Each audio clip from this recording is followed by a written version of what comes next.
Hi, and welcome to the Senior Advocates Medicare series. We're going to be discussing Medicare and Medicaid benefits and the programs that are eligible through the federal and state. Original Medicare is provided by the federal government. You're eligible for Parts A and B if you are 65 years old. You could be under 65 with a qualifying disability. There is a 24-month waiting period before benefits are accessible. And you are also a U.S. citizen or legal resident who has lived in the U.S. for at least 5 consecutive years, or you have a qualifying condition like end-stage renal disease, Lou Gehrig's disease, ALS. Medicare Part A is hospitalization. It covers hospital stays, and it's based on benefit period. Each benefit period is 60 days. Within that 60 days, you pay a $1,408 deductible per benefit period. Now, if you go into the hospital after the 60 days, you will then pay that $1,408 again. So technically, you could pay it up to 5 times in 1 year. Now, Part A also covers home health care, skilled nursing, and hospice care, though you must meet certain conditions to receive those benefits. Like hospice, you have to have a terminal illness. We'll go over some of the other conditions for skilled nursing home health care here shortly. There's typically not a monthly premium for Part A. If you've worked 10 years and you've paid your Social Security tax, those 40 quarters, you've already paid for your Part A. Now, if you happen to be in the hospital consecutively for days 61 through 90, it moves to a per day copay of $352. And then likewise, if you're in there consecutively for days 91 through 150, it's a $704 per day copay, and that last 60 days is your lifetime reserve. Now, here are some conditions for the extended care facility stay. Medicare Part A coverage on the facility stays. The doctor has to prescribe daily skilled care. Medicare approved nurse to provide the care. The extended care facility is necessary, and the Medicare approved facility. There has to be rehabilitation potential 3 days prior as an overnight inpatient hospital stay, and it has to be the same condition that you were in the hospital for, and you have to be able to show improvement, and you enter the extended care facility within 30 days of leaving the hospital. Now, it must be noted that 3 overnight stays as observation rooms is not a qualifying event. It has to be as an inpatient, not as under observation. So here's a scenario for you. Jill is 66 years old. She ends up in the hospital for a possible heart murmur.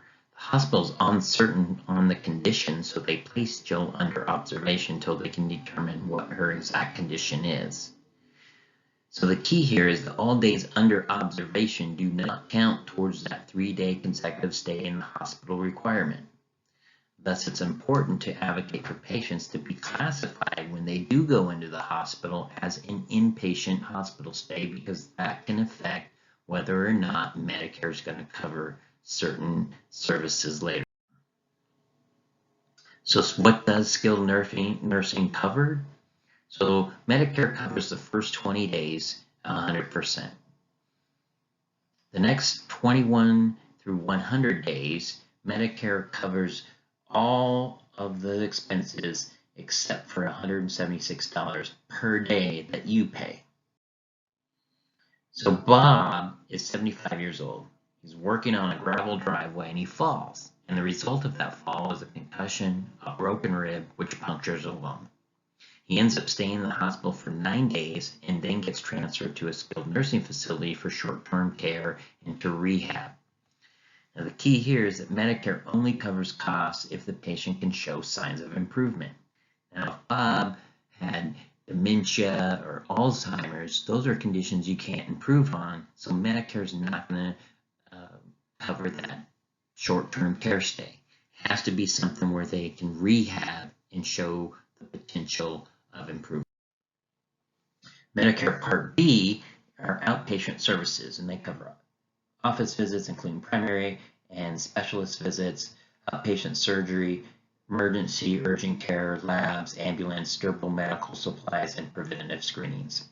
What does it cover? Well, there's an annual deductible of $198 that you pay once annually for any of those services on the left. Pay for one of those services, you don't pay it again.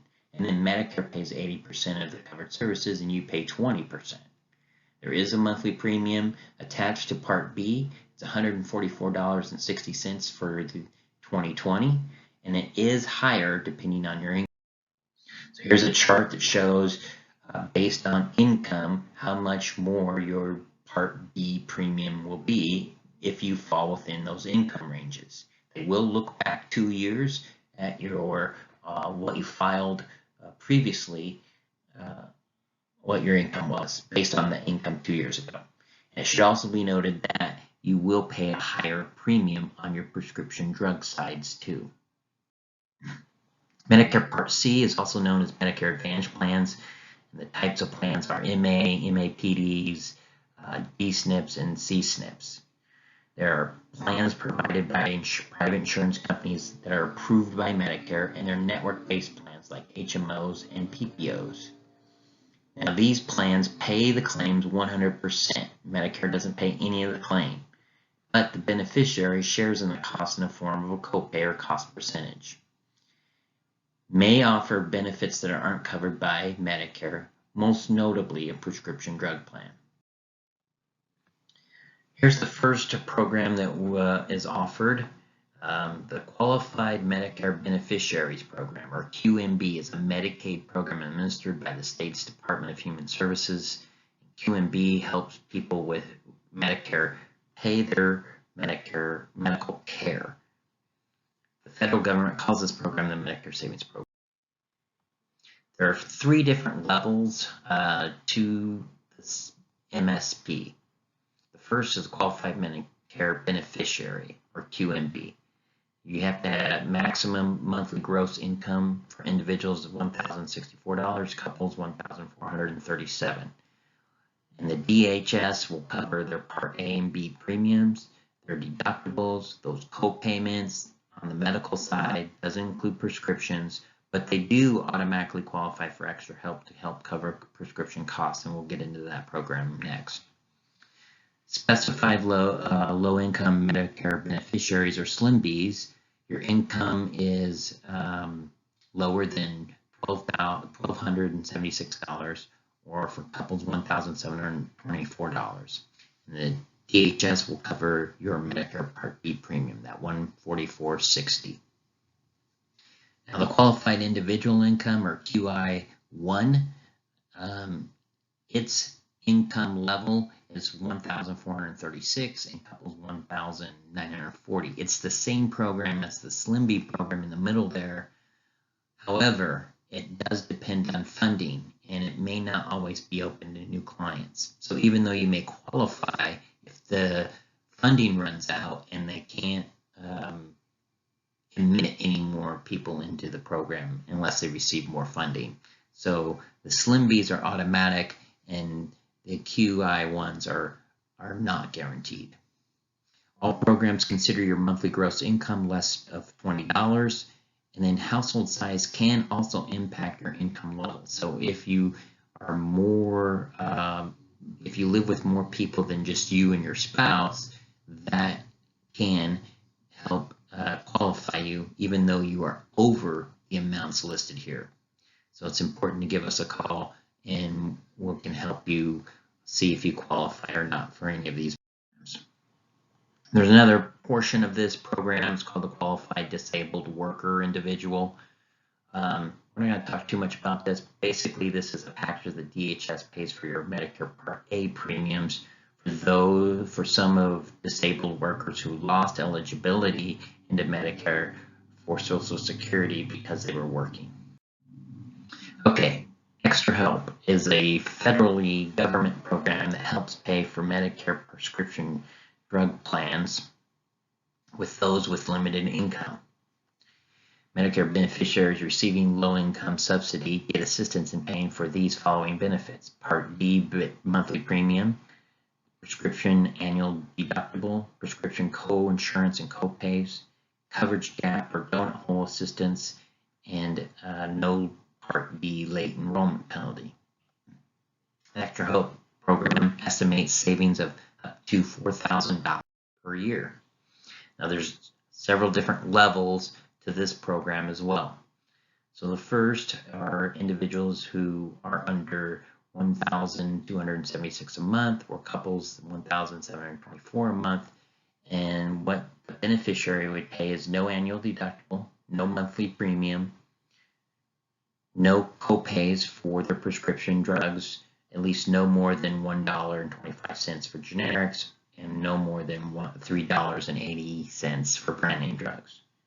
The next level is for individuals that are below $1,456 a month and have assets less than $9,360, or couples with $1,960 a month, or assets between $14,800 and $28,150. Again, they do not pay any annual deductible, no monthly premium. The prescription copays are no more than $360 for generics and then $895 for brand name drugs. The next level is for individuals who make below $1,615 a month, or couples $2,175 a month, and have assets that are equal or lower than $29,000. Beneficiaries will pay a monthly premium on a sliding scale. The most they'll pay for an annual deductible is $89, and then they pay 15% or the plan's copay, whichever is less for the prescription drugs. Special needs plans are a couple different plans. There's the full dual or D-SNP, and then the chronic or C-SNP plans. They're Medicare Advantage D-SNPs. They're for people who qualify for both Medicare and Medicaid, federal and state assistance. And then chronic needs are for anybody that may have the following condition. No income requirements, but you do have to have a condition like diabetes, cardiovascular disease, or stroke. Now there's about another 12 different conditions that could qualify, but a plan has to be able to offer those specific conditions in the county and state that you live in. Now, if you're full dual, you have both Medicaid and Medicare, but you're 100% full dual. What's in blue here is what the state Medicaid pays, and red is what the federal government pays. So the federal government pays your Part A and B premiums. The state has an open card or no network restrictions, but the providers must accept a Medicaid assignment and payment. You are automatically enrolled into a defaulted prescription drug plan to cover your prescriptions, and that qualifies you also for the federal program, the Extra Help program, the Level 1 Extra Help that we just witnessed. Medicare pays first, and then Medicaid pays second, and Medicaid determines the eligibility, the amount and scope of services, and institutional and clinical needs, and sets the rate of payment. Now, the state also administers the program, and in Oregon it's called Health Share, and they can offer non-Medicare covered services like dental, vision, hearing, transportation to medical appointments or pharmacy, and even mental health coverage. Now federally, you have to be below $783 individually, or $1,175 monthly income for couples. Now, there are special needs programs that are Medicare Advantage programs for those that are qualified for Medicaid and Medicare. These are network-based plans, HMOs and PPOs. So the coordination of benefits may have restrictions that you don't have with the open card on the full duals. However, the prescription drug formularies may be more enhanced, lower copays, could be mail order options with a zero copay for 90-day supply, specialized medications, and a larger pharmacy network. And they can offer additional benefits like gym memberships, or hearing, or dental, or vision, or medical transportation, or over-the-counter products.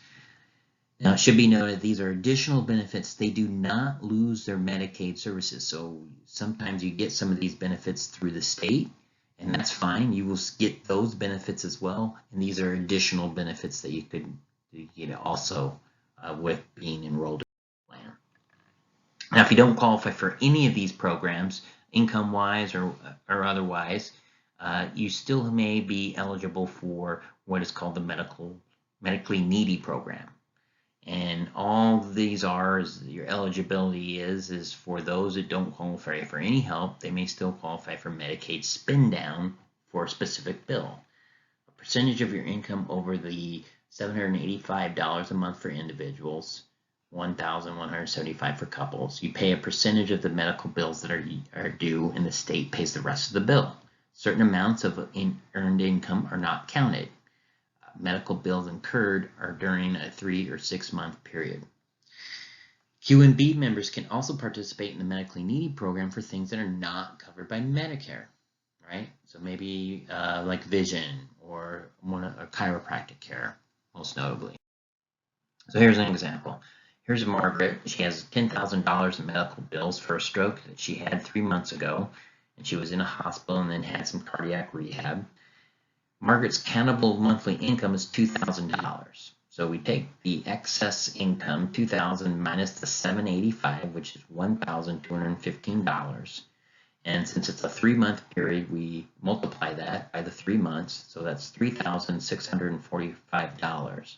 So Margaret pays a total of $3,645, and the medically needy program pays the rest of the $10,000 bill. Now, enrollment eligibility, there's different enrollment periods available to individuals. The IEP is the initial enrollment period. That's when you turn 65, or you gain Part B for the first time if you're under 65 on a disability. ICEP is the initial coverage enrollment, and that's for individuals who have delayed their Part B enrollment. Maybe they're working beyond 65 and they don't roll into Part B until they're age 66 or 67 or later. But that's the first time into Part B. The annual enrollment period is October 15th through December 7th for a January 1st effective date, where you can make changes to your plan. Open enrollment periods for those individuals that are on a Medicare Advantage plan. You can make changes between January 1st and March 31st of every year. Then there are special enrollment periods for that people may qualify to make changes. A low-income subsidy or dual eligibles can make one change per quarter. That's quarter 1, quarter 2, quarter 3 of the year. The fourth quarter is the AEP, which you see over there on the left-hand side. Another enrollment period would be a loss of employer group coverage, whether that's voluntarily or involuntarily disenrollment from an employer group plan. Change of residence, moved out of the service area, which is the county or state that you may live in. And you have 63 days to make that change. If your plan terminates, that could be another special enrollment period. And SEP 65, if you're on an MAPD for the first 12 months, you can move back to original Medicare and then move to a PDP with a guarantee issue into a Medicare supplement if you so choose. If you have any questions, the ways to contact us is go to our website, senioradvo.com. You can book online for an appointment. You can email me at kyle@senioradvo.com or give me a call. Thanks for joining our presentation. We look forward to answering any questions you may have.